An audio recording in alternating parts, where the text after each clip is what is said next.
നമസ്കാരം ഫ്രണ്ട്സ്, എല്ലാവർക്കും restart P H ഡിയുടെ മറ്റൊരു ക്ലാസ്സിലേക്ക് സ്വാഗതം. ഇന്നത്തെ ക്ലാസ്സിൽ നമ്മൾ ഭരണഘടനയുമായി ബന്ധപ്പെട്ട കുറച്ച് ചോദ്യങ്ങളും അതിനോട് അനുബന്ധമായിട്ടുള്ള കുറച്ചധികം ഫാക്ട്സുമാണ് ഡിസ്കസ് ചെയ്യുന്നത്. അപ്പോൾ വളരെ പ്രധാനപ്പെട്ട ഒരു ഭാഗമാണ്. നമ്മുടെ പരീക്ഷകൾക്കൊക്കെ ചോദിച്ച് കണ്ടിട്ടുള്ള പ്രധാനപ്പെട്ട ഭാഗങ്ങളിൽ നിന്നുള്ള ചോദ്യങ്ങളും അതിൻ്റെ വിവരങ്ങളുമാണ് നമ്മൾ ഡിസ്കസ് ചെയ്യുന്നത്. മാതൃഭൂമി തൊഴിൽ വാർത്തയിൽ തന്നിട്ടുള്ള കുറച്ച് ഭാഗമാണ്. അപ്പോൾ വളരെ പ്രധാനപ്പെട്ടത് തന്നെയാണ്. ക്ലാസ് മുഴുവനായിട്ടും നിങ്ങൾ കേൾക്കാൻ ശ്രമിക്കുക. നമുക്ക് ഈ ക്ലാസ്സിലോട്ട് കിടക്കാം. ആദ്യത്തെ ചോദ്യം, ഇന്ത്യൻ ഭരണഘടനയുടെ മൂന്നാമത്തെ ഭാഗത്തിൽ പ്രതിപാദിച്ചിരിക്കുന്നത് എന്ത്? ഇന്ത്യൻ ഭരണഘടനയുടെ മൂന്നാമത്തെ ഭാഗത്തിൽ പ്രതിപാദിച്ചിരിക്കുന്നത് ഓപ്ഷൻ എ ആണ്, മൗലിക അവകാശങ്ങളാണ്. മൗലിക അവകാശങ്ങളാണ് ഇന്ത്യൻ ഭരണഘടനയുടെ മൂന്നാം ഭാഗത്തിൽ പ്രതിപാദിച്ചിരിക്കുന്നത്. ഇന്ത്യൻ ഭരണഘടനയിലെ മൗലികാവകാശങ്ങളെക്കുറിച്ച് പ്രതിപാദിക്കുന്നത് അനുച്ഛേദം 12 മുതൽ 35 വരെയാണ്. ആർട്ടിക്കിൾ 12 മുതൽ 35 വരെയാണ് ഭരണഘടനയിലെ മൗലിക അവകാശങ്ങളെക്കുറിച്ച് പ്രതിപാദിക്കുന്നത്. ഭരണഘടന നിലവിൽ വരുമ്പോൾ 7 മൗലികാവകാശങ്ങൾ ഉണ്ടായിരുന്നു. ഭരണഘടന നിലവിൽ വരുമ്പോൾ 7 മൗലികാവകാശങ്ങളാണ് ഉണ്ടായിരുന്നത്. 44-ാം ഭരണഘടനാ ഭേദഗതിയിലൂടെ സ്വത്താവകാശത്തെ, അനുച്ഛേദം 31 സ്വത്താവകാശം ഉണ്ടായിരുന്നത്, മൗലികാവകാശങ്ങളിൽ നിന്നും നീക്കം ചെയ്തു. ഏത് വഴിയാണ്? ഭരണഘടനാ ഭേദഗതി 44 വഴി കേട്ടോ. ഗവൺമെൻറ്റിൻ്റെ പ്രവർത്തനങ്ങളിലൂടെ മൗലികാവകാശങ്ങൾ ലംഘിക്കപ്പെട്ടാൽ അവയെ സംരക്ഷിക്കാനുള്ള അധികാരവും ഉത്തരവാദിത്വവും നീതിന്യായ വിഭാഗത്തിനുണ്ട്. എങ്കിലും മൗലികാവകാശങ്ങൾ പരിപൂർണമോ, പരിപൂർണം പറഞ്ഞാൽ അബ്സല്യൂട്ട് അല്ല, അനിയന്ത്രിതമോ അൺലിമിറ്റഡ് അല്ല. ഈ രണ്ടും അല്ല കേട്ടോ, അബ്സല്യൂട്ടും അല്ല, അതുപോലെ തന്നെ അൺലിമിറ്റഡും അല്ല. അതിനുമേൽ ഗവൺമെൻറ്റിന് യുക്തിപരമായ റീസണബിൾ നിയന്ത്രണങ്ങൾ ഏർപ്പെടുത്താവുന്നതാണ്. യുക്തിപരമായ നിയന്ത്രണങ്ങൾ ഏർപ്പെടുത്താൻ ഗവൺമെൻറ്റിന് സാധിക്കും. അപ്പോൾ മൗലിക അവകാശങ്ങളെ പറ്റിയിട്ടുള്ള കാര്യങ്ങളാണ് നമ്മൾ പറഞ്ഞിട്ടുള്ളത്. മൗലികാവകാശങ്ങൾ ആർട്ടിക്കിൾ 12 മുതൽ 35 വരെയാണുള്ളത്. ഓരോ ആർട്ടിക്കിളും ഈ 12 മുതൽ 35 വരെയുള്ള പ്രത്യേകം പഠിച്ചു വയ്ക്കുക. ഭരണഘടനയുടെ ഏറ്റവും ഇമ്പോർട്ടൻ്റ് ആയിട്ടുള്ള ഭാഗങ്ങളിലൊന്നാണ് ഈ മൗലിക കടമകൾ എന്ന് പറഞ്ഞിട്ടുള്ള ഭാഗം. ഏറ്റവും കൂടുതൽ ചോദ്യങ്ങൾ കണ്ടുവരുന്ന ഭാഗമാണ്, ശ്രദ്ധിച്ചു വയ്ക്കുക. അടുത്ത ചോദ്യത്തിലോട്ട് പോകാം. ആർട്ടിക്കിൾ 14 പ്രകാരമുള്ള, പിന്നെയും മൗലികാവകാശങ്ങളിൽ നിന്നുള്ള ചോദ്യമാണ് കേട്ടോ. ആർട്ടിക്കിൾ 14 പ്രകാരമുള്ള നിയമത്തിൻ്റെ മുന്നിൽ തുല്യത എന്ന ഭരണഘടനാ തത്വത്തിൽ ഇളവ് ലഭിക്കുന്ന പദവി ഏതെന്നാണ് ചോദ്യം. ആർട്ടിക്കിൾ 14 പ്രകാരമുള്ള നിയമത്തിൻ്റെ മുന്നിൽ തുല്യത എന്ന ഭരണഘടനാ തത്വത്തിൽ ഇളവ് ലഭിക്കുന്ന പദവി ഓപ്ഷൻ സി ആണ്, രാഷ്ട്രപതിയാണ്. നിയമത്തിനു മുന്നിൽ തുല്യത, തുല്യ നിയമ പരിരക്ഷ എന്നീ ഉറപ്പു നൽകുന്ന അനുച്ഛേദം 14 ആണ്. നിലവിലുള്ള നിയമവ്യവസ്ഥയ്ക്ക് മുന്നിൽ എല്ലാ പൗരന്മാരും സമന്മാരാണ് എന്നാണ് നിയമസമത്വം എന്നതുകൊണ്ട് അർത്ഥമാക്കുന്നത്. അനുച്ഛേദം 361 പ്രകാരം പദവിയിലിരിക്കുന്ന രാഷ്ട്രപതി, സംസ്ഥാന ഗവർണർമാർ എന്നിവർക്ക് നിയമസമത്വത്തിൽ നിന്ന് ഇളവ് ലഭിക്കുന്നു. അപ്പോൾ ആർക്കൊക്കെ ലഭിക്കും? സംസ്ഥാന ഗവർണർമാർക്കും രാഷ്ട്രപതിക്കും ലഭിക്കും. ആർട്ടിക്കിൾ 361 പ്രകാരമാണ് കേട്ടോ. ഈ ഇളവ് പ്രകാരം പദവിയിലിരിക്കുന്ന രാഷ്ട്രപതി, സംസ്ഥാന ഗവർണർമാർ എന്നിവർക്കെതിരെ ഒരുവിധ ക്രിമിനൽ നിയമ നടപടികൾ എടുക്കാനോ അവരെ അറസ്റ്റ് ചെയ്യാനോ സാധിക്കുകയില്ല. അപ്പോൾ പദവിയിലിരിക്കുമ്പോൾ രാഷ്ട്രപതിയെയോ ഗവർണറെയോ അറസ്റ്റ് ചെയ്യാനോ അവർക്കെതിരെ കേസെടുക്കാനോ സാധിക്കില്ല. ക്രിമിനൽ നിയമ നടപടികളൊന്നും എടുക്കാൻ സാധിക്കില്ല. മതം, വർഗം, ജാതി, ലിംഗം, ജനന സ്ഥലം എന്നിവയുടെ അടിസ്ഥാനത്തിലുള്ള വിവേചനങ്ങളുടെ നിരോധനമാണ് അനുച്ഛേദം 15 ഉൾപ്പെടുത്തിയിട്ടുള്ളത്. മതം, വർഗം, ജാതി, ലിംഗം, ജനന സ്ഥലം എന്നിവയുടെ അടിസ്ഥാനത്തിലുള്ള വിവേചനങ്ങളുടെ നിരോധനമാണ് അനുച്ഛേദം 15 ഉൾപ്പെടുത്തിയിട്ടുള്ളത്. പൊതുസ്ഥലങ്ങളായ കടകൾ, ഭോജനശാലകൾ, വിനോദ കേന്ദ്രങ്ങൾ, കിണറുകൾ, സ്നാനഘട്ടങ്ങൾ, ആരാധനാലയങ്ങൾ എന്നിവിടങ്ങളിലേക്ക് പ്രവേശിക്കാൻ ഇത് തുല്യ അവസരം നൽകുന്നു. എന്തിലൊക്കെ? പൊതുസ്ഥലങ്ങളായിട്ടുള്ള കടകൾ, ഭോജനശാലകൾ, വിനോദ കേന്ദ്രങ്ങൾ, കിണറുകൾ, സ്നാനഘട്ടങ്ങൾ, ആരാധനാലയങ്ങൾ എന്നിവിടങ്ങളിലേക്ക് പ്രവേശിക്കാൻ ആർട്ടിക്കിൾ 15 തുല്യ അവസരം നൽകുന്നു. ആർട്ടിക്കിൾ 16 നോക്കാം. ആർട്ടിക്കിൾ 16 പൊതുനിയമനങ്ങളിലെ അവസര സമത്വം ഉറപ്പാക്കുന്നു. പൊതുനിയമനങ്ങളിലെ അവസര സമത്വം ഉറപ്പാക്കുന്നു. പിന്നാക്ക വിഭാഗങ്ങളിൽപ്പെട്ട ജനവിഭാഗത്തിന് സർക്കാർ സർവീസിൽ മതിയായ പ്രാതിനിധ്യം ലഭിച്ചിട്ടില്ല എന്ന് സ്റ്റേറ്റിനെ ബോധ്യപ്പെടുന്ന പക്ഷം ആ വിഭാഗത്തിന് അർഹമായ സംവരണം കൊണ്ടുവരുന്നതിൽ നിന്ന് അനുച്ഛേദം 16(4) സർക്കാരിനെ വിലക്കുന്നില്ല. അപ്പോൾ സംവരണം കൊണ്ടുവരുന്നതിൽ നിന്ന് വിലക്കുന്നില്ല എന്ന് പറയുന്നതാണ് 16(4). അനുച്ഛേദം 17 ഐത്ത നിർമ്മാർജ്ജനം ഉറപ്പുവരുത്തുന്നു. അനുച്ഛേദം 17 ഐത്ത നിർമ്മാർജ്ജനം ഉറപ്പുവരുത്തുന്നു. വളരെ പ്രധാനപ്പെട്ട ഒരു ആർട്ടിക്കിളാണ് അനുച്ഛേദം 17. മഹാത്മാഗാന്ധിക്ക് ജയ് എന്ന് വിളിച്ചുകൊണ്ട് പാസ്സാക്കിയിട്ടുള്ള ആർട്ടിക്കിളാണ് അനുച്ഛേദം 17 എന്ന് പറയുന്നത്. ഭരണഘടനയിലെ അനുച്ഛേദം 18 പ്രകാരം സ്ഥാനപ്പേരുകൾ നൽകുന്നത് നിർത്തലാക്കുന്നതിലൂടെ ഒരു വ്യക്തിക്ക് സൈനികവും വിദ്യാഭ്യാസപരവുമായ മികവിനൊഴികെ ഏതെങ്കിലും വിധത്തിലുള്ള സ്ഥാനപ്പേരുകൾ നൽകുന്നതിൽ നിന്ന് രാഷ്ട്രത്തെ വിലക്കുന്നു. അപ്പോൾ സൈനികപരമായിട്ടോ, ഉദാഹരണത്തിന് കേണലിനോ മേജറിനോ ഒക്കെ നമ്മൾ പറയാറുണ്ട്. അതുപോലെ തന്നെ ഡോക്ടറിനോ അഡ്വക്കേറ്റ് എന്നൊക്കെ പറയാറുണ്ട്. അത് വിദ്യാഭ്യാസപരമായിട്ടുള്ള യോഗ്യതകളാണ്. അതൊഴികെ മറ്റുള്ള സ്ഥാനപ്പേരുകൾ, ഇപ്പോൾ നമ്മൾ രാജാക്കന്മാരുടെയൊക്കെ കാര്യം പറയുന്ന പോലെ ആ ഒരു ടൈമിൽ നമ്മൾ ഒരു സ്ഥാനപ്പേര് അവർക്ക് കൊടുക്കും അല്ലേ. ആ സ്ഥാനപ്പേരുകൾ ഒഴിവാക്കിയിട്ട് ഇപ്പോൾ രാജ ബഹദൂർ എന്നോ അങ്ങനത്തെയൊക്കെയുള്ള വാലുകളൊക്കെ നമ്മൾ ഒഴിവാക്കാറുണ്ട്. അല്ലെങ്കിൽ അത് നിർദ്ദേശിക്കുന്ന ആർട്ടിക്കിളാണ് അനുച്ഛേദം 18.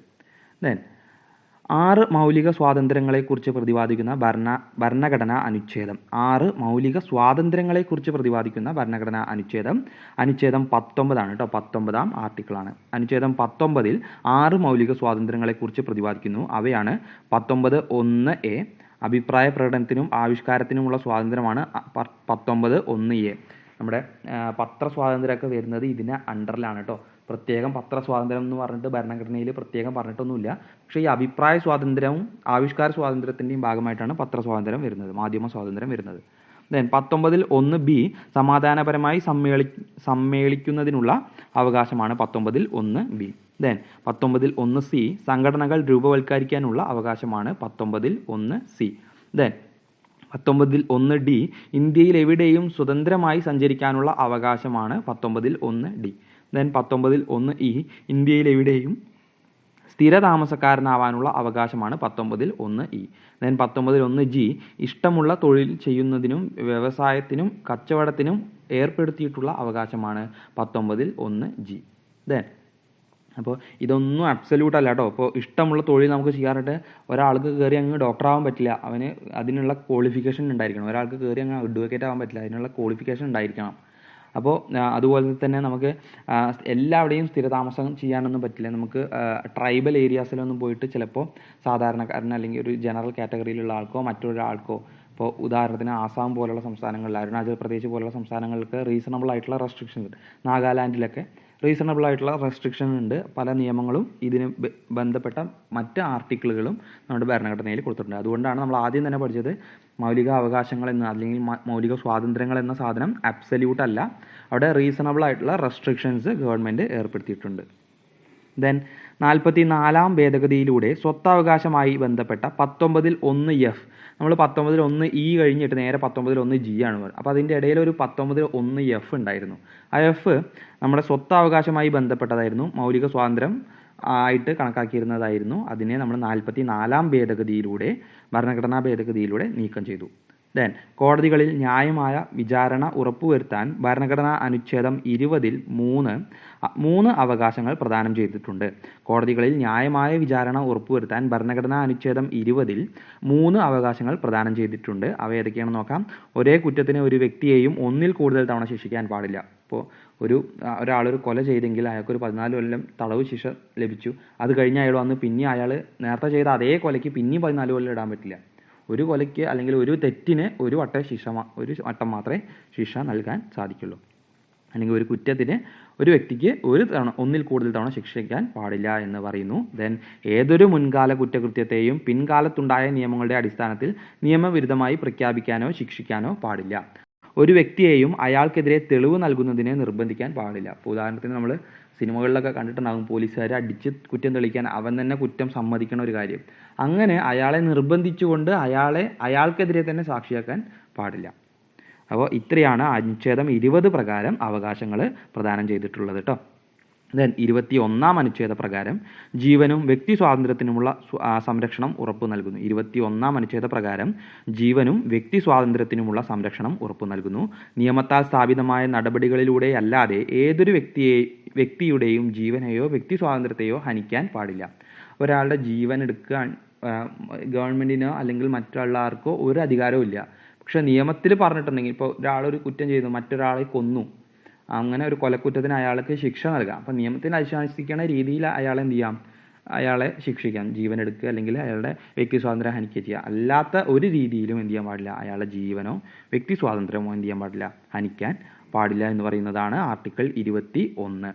ദെൻ അനുച്ഛേദം 21A പ്രകാരം 6നും 14നും ഇടയിൽ പ്രായമുള്ള കുട്ടികൾക്ക് സൗജന്യവും സാർവത്രികവുമായ വിദ്യാഭ്യാസം ഉറപ്പുവരുത്തുന്ന അനുച്ഛേദമാണ് അനുച്ഛേദം 21A. ഈ അനുച്ഛേദം 21A ആദ്യം ഭരണഘടനയിൽ ഉണ്ടായിരുന്നില്ല, പിന്നീട് ഭരണഘടനാ ഭേദഗതിയിലൂടെ കൂട്ടിച്ചേർത്തതാണ് അനുച്ഛേദം 21A. ദെൻ അനുച്ഛേദം 22 നിയമവിധേയമല്ലാത്ത അറസ്റ്റിനും തടങ്കലിനുമെതിരെ സംരക്ഷണം നൽകുന്ന ആർട്ടിക്കിളാണ് അനുച്ഛേദം 22. നിയമവിധേയമല്ലാത്ത അറസ്റ്റിനും തടങ്കലിനുമെതിരെ സംരക്ഷണം നൽകുന്നു. ഇതുപ്രകാരം ഒരു വ്യക്തിയെ അറസ്റ്റ് ചെയ്താൽ 24 മണിക്കൂറിനുള്ളിൽ മജിസ്ട്രേറ്റിന് മുന്നിൽ ഹാജരാക്കണമെന്ന് അനുശാസിക്കുന്നു. ഒരു വ്യക്തിയെ അറസ്റ്റ് ചെയ്തിട്ടുണ്ടെങ്കിൽ 24 മണിക്കൂറിനുള്ളിൽ എവിടെ ഹാജരാക്കണം? മജിസ്ട്രേറ്റിന് മുന്നിൽ ഹാജരാക്കിയിട്ടുണ്ടാവണം. അതുപോലെ കരുതൽ തടങ്കിലാക്കിയ ഒരു വ്യക്തിയെ വിചാരണ കൂടാതെ പരമാവധി 3 മാസം വരെ തടവിൽ വെക്കാൻ കഴിയും. കരുതൽ തടങ്ക് എന്ന് പറഞ്ഞാൽ ഒരു വ്യക്തിയെ പുറത്തേക്ക് വിട്ടാൽ അവിടെ കലാപങ്ങൾ ഉണ്ടാക്കാൻ സാധ്യതയുണ്ട് എന്നുണ്ടെങ്കിൽ അയാളെ കരുതൽ തടങ്കിലാക്കും. അങ്ങനെ ഒരു വ്യക്തിയെ കരുതൽ ആക്കിയിട്ടുണ്ടെങ്കിൽ ആ വ്യക്തിയെ വിചാരണ കൂടാതെ പരമാവധി 3 മാസം വരെ തടവിൽ വെക്കാൻ കഴിയുകയുള്ളൂ. ദെൻ അടുത്ത ചോദ്യം നോക്കാം. ഭരണഘടനയിലെ ആർട്ടിക്കിൾ 29 മുതൽ 30 വരെ എന്തുമായി ബന്ധപ്പെട്ടിരിക്കുന്നു എന്നാണ് ചോദ്യം. 29 മുതൽ 30 വരെ സാംസ്കാരികവും വിദ്യാഭ്യാസപരവുമായ അവകാശമാണ് പറയുന്നത്. സാംസ്കാരികവും വിദ്യാഭ്യാസപരവുമായ അവകാശം ആർട്ടിക്കിൾ 29 to 30. ദെൻ മൗലികാവകാശങ്ങളിൽ മൗലികമായത് എന്നറിയപ്പെടുന്നത് 32-ാം അനുച്ഛേദമാണ്. ആർട്ടിക്കിൾ 32 ഒരു വ്യക്തിക്ക് മൗലികാവകാശങ്ങൾ ലംഘിക്കപ്പെട്ടാൽ അവ പുനഃസ്ഥാപിക്കുന്നതിന് സുപ്രീം കോടതിയെയോ ഹൈക്കോടതിയെയോ നേരിട്ട് സമീപിക്കാനുള്ള അവകാശമാണ് ഭരണഘടനാപരമായ പരിഹാരം കാണാനുള്ള അവകാശം എന്ന് പറയുന്നത്. മൗലികാവകാശങ്ങൾ പുനഃസ്ഥാപിക്കാൻ വേണ്ടി കോടതികൾ പുറപ്പെടുവിക്കുന്ന ഉത്തരവുകൾ റിട്ട് എന്ന പേരിൽ അറിയപ്പെടുന്നു. അപ്പോൾ 32 പ്രകാരമാണ് റിട്ടുകൾ പുറപ്പെടുവിക്കുന്നത്. റിട്ട് എന്ന് പറഞ്ഞാൽ മൗലികാവകാശങ്ങൾ പുനഃസ്ഥാപിക്കാൻ വേണ്ടി കോടതികൾ പുറപ്പെടുവിക്കുന്ന ഉത്തരവുകളാണ്. 5 റിട്ടുകളാണ് നമുക്ക് പഠിക്കാനുള്ളത്. ഹേബിയസ് കോർപ്പസ്, മൻഡാമസ്, ഷെർഷ്യൂററി, കോ വാറന്റോ, പ്രൊഹിബിഷൻ. ഇങ്ങനെ 5 റിട്ടുകളാണ് നമുക്ക് പഠിക്കാനുള്ളത്. അപ്പോൾ പ്രത്യേകം നോക്കി വയ്ക്കുക. അനുച്ഛേദം 32 പ്രകാരം സുപ്രീം കോടതിയും അനുച്ഛേദം 226 പ്രകാരം, വളരെ ഇമ്പോർട്ടൻ്റ് റിപ്പീറ്റഡ് ആയിട്ടുള്ള ചോദ്യമാണ്, അനുച്ഛേദം 32 പ്രകാരം സുപ്രീം കോടതിയും അനുച്ഛേദം 226 പ്രകാരം ഹൈക്കോടതിയും 5 തരത്തിലുള്ള, നമ്മളിപ്പോൾ പറഞ്ഞ 5 തരത്തിലുള്ള റിട്ടുകൾ പുറപ്പെടുവിക്കാൻ അധികാരമുണ്ട് കേട്ടോ. അടുത്ത ചോദ്യം. അടിയന്തരാവസ്ഥ കാലത്ത് മൗലികാവകാശങ്ങൾ നിഷേധിക്കപ്പെടുന്നത് ഏത് വകുപ്പ് പ്രകാരമാണ്? അടിയന്തരാവസ്ഥ കാലത്ത് മൗലികാവകാശങ്ങൾ നിഷേധിക്കപ്പെടുന്നുണ്ട്. അപ്പോൾ ഏത് വകുപ്പ് പ്രകാരമാണ് ഇത്? ഓപ്ഷൻ ബി ആണ്. 359 പ്രകാരമാണ് അടിയന്തരാവസ്ഥ കാലത്ത് മൗലികാവകാശങ്ങൾ നിഷേധിക്കപ്പെടുന്നത്. ഇന്ത്യയിൽ രാഷ്ട്രപതിക്ക് 3 തരം അടിയന്തരാവസ്ഥ പ്രഖ്യാപിക്കാൻ അധികാരങ്ങളുണ്ട്. അവ ദേശീയ അടിയന്തരാവസ്ഥ അനുച്ഛേദം 352 പ്രകാരം ദേശീയ അടിയന്തരാവസ്ഥ, സംസ്ഥാന അടിയന്തരാവസ്ഥ രാഷ്ട്രപതി ഭരണം അഥവാ സംസ്ഥാന അടിയന്തരാവസ്ഥ അനുച്ഛേദം 356 പ്രകാരം, ദെൻ സാമ്പത്തിക അടിയന്തരാവസ്ഥ അനുച്ഛേദം 360 പ്രകാരം. ഇതിൽ സാമ്പത്തിക അടിയന്തരാവസ്ഥ മാത്രമാണ് ഇന്ത്യയിൽ പ്രഖ്യാപിക്കാത്തത്. 352 പ്രകാരവും 356 പ്രകാരവുമുള്ള അടിയന്തരാവസ്ഥകൾ ഇന്ത്യയിൽ മുൻപും പ്രഖ്യാപിച്ചിട്ടുണ്ട്. ദെൻ സായുധ കലാപം, വിദേശ ആക്രമണം, യുദ്ധം എന്നീ അവസരങ്ങളിലാണ് ദേശീയ അടിയന്തരാവസ്ഥ പ്രഖ്യാപിക്കുന്നത്. സായുധ കലാപം, വിദേശ ആക്രമണം, യുദ്ധം എന്നീ അവസരങ്ങളിലാണ് ദേശീയ അടിയന്തരാവസ്ഥ പ്രഖ്യാപിക്കുന്നത്. അനുച്ഛേദം 358 വിദേശ ആക്രമണം, യുദ്ധം എന്നീ അവസരങ്ങളിൽ ദേശീയ അടിയന്തരാവസ്ഥ പ്രഖ്യാപിക്കുമ്പോൾ 19-ാം വകുപ്പിൽ പ്രതിപാദിച്ചിരിക്കുന്ന 6 മൗലിക സ്വാതന്ത്ര്യങ്ങളും ഓട്ടോമാറ്റിക്കലി സസ്പെൻഡഡ് ആകും. അപ്പോൾ അനുച്ഛേദം 358 പ്രകാരം വിദേശ ആക്രമണം, യുദ്ധം എന്നീ അവസരങ്ങളിൽ ദേശീയ അടിയന്തരാവസ്ഥ പ്രഖ്യാപിക്കുമ്പോൾ 19-ാം വകുപ്പിൽ പ്രതിപാദിച്ചിരിക്കുന്ന 6 മൗലിക സ്വാതന്ത്ര്യങ്ങളും ഓട്ടോമാറ്റിക്കലി സസ്പെൻഡ് ചെയ്യപ്പെടും. മറ്റ് അടിയന്തരാവസ്ഥകളിൽ അങ്ങനെ ഒരു സസ്പെൻഷൻ വരില്ല കേട്ടോ. അപ്പോൾ അനുച്ഛേദം 359 ദേശീയ അടിയന്തരാവസ്ഥ പ്രഖ്യാപിക്കുമ്പോൾ 20, 21 വകുപ്പുകൾ ഒഴികെയുള്ള മൗലികാവകാശങ്ങൾ റദ്ദു ചെയ്യാനുള്ള അധികാരം രാഷ്ട്രപതിക്ക് നൽകുന്നു. രാഷ്ട്രപതിക്ക് തീരുമാനിക്കുക ഏതൊക്കെ മൗലികാവകാശങ്ങൾ റദ്ദ് ചെയ്യണമെന്നുള്ളത്. അവിടെ 20, 21 അപ്പോഴും റദ്ദ് ചെയ്യാൻ സാധിക്കുകയില്ല. അത് ഒരു പൗരന് കിട്ടേണ്ട ഏറ്റവും പ്രധാനപ്പെട്ട സ്വാതന്ത്ര്യങ്ങളിലൊന്ന് കാര്യമാണ് ആർട്ടിക്കിൾ 20ഉം 21ലും പ്രതിപാദിക്കുന്നത്. ജീവിക്കാനുള്ള അവകാശമാണ് അവിടെ പറയുന്നത്. അപ്പോൾ അത്രയാണ് നമ്മളെ ഇന്നത്തെ ഈ ഒരു ക്ലാസ്സിൽ നമ്മൾ ഉൾപ്പെടുത്തിയിട്ടുള്ളത്. മൗലിക അവകാശങ്ങളും അതുപോലെ തന്നെ മൗലിക സ്വാതന്ത്ര്യങ്ങളും ഒക്കെ എന്നീ ഭാഗങ്ങളിൽ നിന്നുള്ള കുറച്ച് ചോദ്യങ്ങളും അതുമായി ബന്ധപ്പെട്ട അനുബന്ധ വിവരങ്ങളുമാണ് നമ്മൾ ഡിസ്കസ് ചെയ്തിട്ടുള്ളത്. സ്ഥിരം പരീക്ഷയ്ക്ക് കണ്ടുവരുന്ന ചോദ്യങ്ങളാണ് നമ്മൾ ഡിസ്കസ് ചെയ്തത്. കുറച്ചധികം കാര്യങ്ങൾ നമ്മളിവിടെ പറഞ്ഞു. പ്രത്യേകിച്ച് റിട്ടുകളെ പറ്റിയിട്ടുള്ള കാര്യങ്ങൾ 5 റിട്ടുകൾ പറഞ്ഞു. ഹേബിയസ് കോർപ്പസ്, മണ്ടാമസ്, പ്രൊഹിബിഷൻ, സെർഷ്യൂററി, കോ വാറന്റോ എന്നീ 5 റിട്ടുകൾ. ഇവ എന്താണെന്നും ഈ വാക്കുകളുടെ അർത്ഥം എന്താണെന്നും കൂടി നിങ്ങൾ പഠിച്ചു വയ്ക്കുക. കാരണം പരീക്ഷയ്ക്ക് അത്രയും റിപ്പീറ്റ് ചെയ്തിട്ടുള്ള ചോദ്യങ്ങളാണ് ഈ റിട്ടുകൾ. അതുപോലെ തന്നെ മൗലിക സ്വാതന്ത്ര്യങ്ങൾ, ദെൻ മൗലിക അവകാശങ്ങൾ റദ്ദാക്കപ്പെടുന്ന സാഹചര്യങ്ങൾ, അതായത് അടിയന്തരാവസ്ഥ തുടങ്ങിയ സാഹചര്യങ്ങൾ, അടിയന്തരാവസ്ഥ പ്രഖ്യാപിച്ചിട്ടുള്ള വർഷങ്ങൾ, കാര്യങ്ങൾ അതൊക്കെ നോക്കി വയ്ക്കുക. പ്രധാനമന്ത്രി, പ്രസിഡന്റ് തുടങ്ങിയ കാര്യങ്ങൾ. അതൊക്കെ നിങ്ങൾ നോക്കി വയ്ക്കുക. അപ്പോൾ ഇത്രയും കൂടിയാണ് നമുക്കതിൽ നോക്കാനുള്ള കാര്യം. ബാക്കിയെല്ലാം നമ്മൾ ഡിസ്കസ് ചെയ്തിട്ടുണ്ട്. വളരെ പ്രധാനപ്പെട്ട കുറച്ചധികം ചോദ്യങ്ങൾ നമ്മൾ ഡിസ്കസ് ചെയ്തിട്ടുണ്ട്. ക്ലാസ് മുഴുവനായിട്ട് നിങ്ങൾ കേൾക്കുക.